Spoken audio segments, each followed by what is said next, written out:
रुपाली चाकणकर चौकशीनंतर समोर आलेल्या आहेत माध्यमांच्या. आता माध्यमांना त्या का माहिती देतात हे पाहणं महत्त्वाचं आहे. दुसऱ्यांदा रुपाली चाकणकरांची चौकशी झालेली आहे.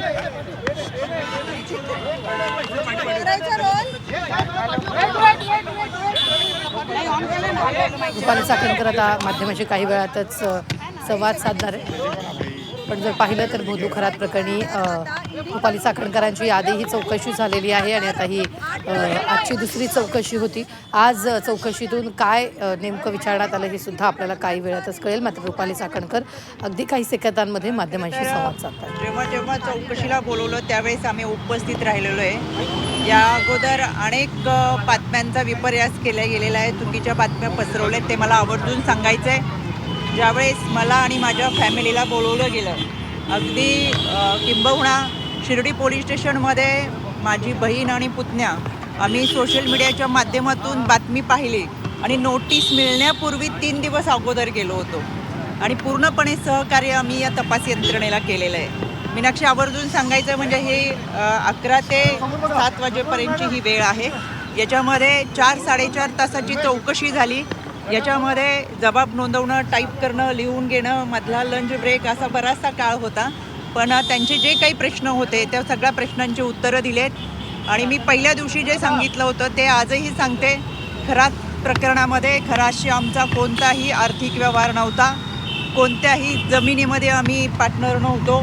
त्याच्यामुळे बाकीचे प्रश्न उद्भवत नाही. काय प्रश्न विचारले गेले, साधारणतः काय प्रश्न विचारले गेले होते, काय नेमके प्रश्न विचारले गेले होते? मला असं वाटतं सगळ्याच अहवालामध्ये जे काही पुढे तपास होईल त्या तपासामध्ये काय प्रश्न होते हे समोर येतील. खरं तर आर्थिक व्यवहाराच्या संदर्भातच प्रश्न होते, पण आर्थिक व्यवहारच कुठं नसल्यामुळे त्यांना काही बाकीचे प्रश्न उद्भवले नाही. SIT आणि ईडीचे प्रश्न काही सेम होते का? असं काही SITचे प्रश्न वेगळे होते, ईडीचे प्रश्न वेगळे होते आणि या तपासाला त्यांना उत्तम प्रकारे आम्ही सहकार्य केले. इथून पुढेही कधी त्यांना सहकार्य लागलं आत्ता अजून तसं काही सांगितलेलं नाही. ईडीची चौकशी झालेली आहे. काही बँकेमध्ये पैसे जे आहेत ट्रान्सफर झाले तो समोर आलेला आहे, तर हा थेट व्यवहार आहे असं कळतंय. मी यापूर्वी सुद्धा एक फेसबुक पोस्टच्या माध्यमातून सांगितलं होतं, आज देखील आवर्जून सांगते. समता पतसंस्थेमध्ये जे प्रतिभा चाकणकर आणि तन्मय चाकणकर यांच्या नावाची जी खाती खोलली गेली ती बनावट खाती होती. त्यामध्ये ही दोघं कधीही समता पतसंस्थेत गेली नव्हती. त्यांना समता पतसंस्था कोठे आहे हे सुद्धा माहीत नाही. त्याच्यामध्ये त्याचा OTP हा खरातकडे जात होता. त्या ठिकाणी या दोघांच्या सुद्धा या खात्यामध्ये कुठेही सह्या नव्हत्या आणि केवळ या दोघांचीच नाही तर जवळजवळ माझ्या माहितीप्रमाणे 125 ते 150 लोकांची बनावट खाती काढलेली आहेत. ज्या व्यक्तीला घरातून चालता सुद्धा येत नाही अशा लोकांची सुद्धा बनावट खाती ही समता पतसंस्था आणि अजून एक पतसंस्था आहे त्याच्यामध्ये काढलेली आहेत. त्याच्यामुळे ही जी खाती आहेत ती खोटी आहेत. आमचा कोणताही आर्थिक व्यवहार हा खराशी संबंधित नाही आणि कोणताही जमिनीचा व्यवहार.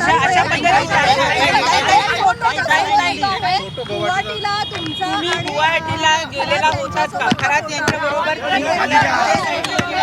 पहिली गोष्ट, गुवाहाटीचा जो फोटो तुम्ही पाहिलेला आहे त्याच्यामध्ये हा फोटो जो आहे तो माझ्या फॅमिलीसोबत, खरातची फॅमिली आहे.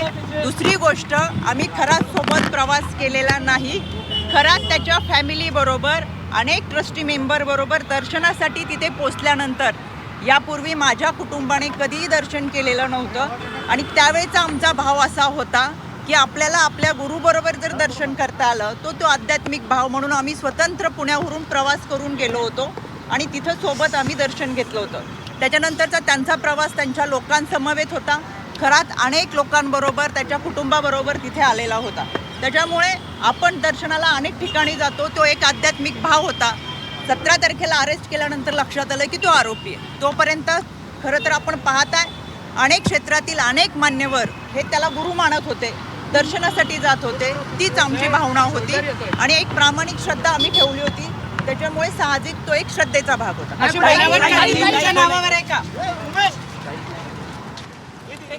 तर 8 तासानंतर चाकणकरांची चौकशी संपलेली आहे आणि यावेळी 100-125 खाती पतसंस्थेच्या माध्यमातून बनावट खाते उघडण्यात आल्याची माहिती त्यांनी दिलेली आहे. कोणतेच आर्थिक व्यवहार नसल्याचं बाकीचे प्रश्न उद्भवलेलेच नाहीत. समता पतसंस्थेत प्रतिभा चाकणकर, तन्मय चाकणकरांची बनावट खाती बनवलं गेल्याचीही रुपाली चाकणकरांनी माध्यमांना माहिती दिलेली आहे. ईडीच्या सगळ्या प्रश्नांची उत्तरं दिली आहेत. गुवाहाटीचा प्रवास खरात सोबत केलेला नाही, आम्ही वेगवेगळे गेलेलो होतो, मात्र तिथं गुरुबरोबर दर्शन घ्यावं हा एक भाव होता, त्यामुळे आम्ही एकत्र दर्शन केलं असं रुपाली चाकणकरांनी माध्यमांशी बोलताना म्हटलेलं आहे.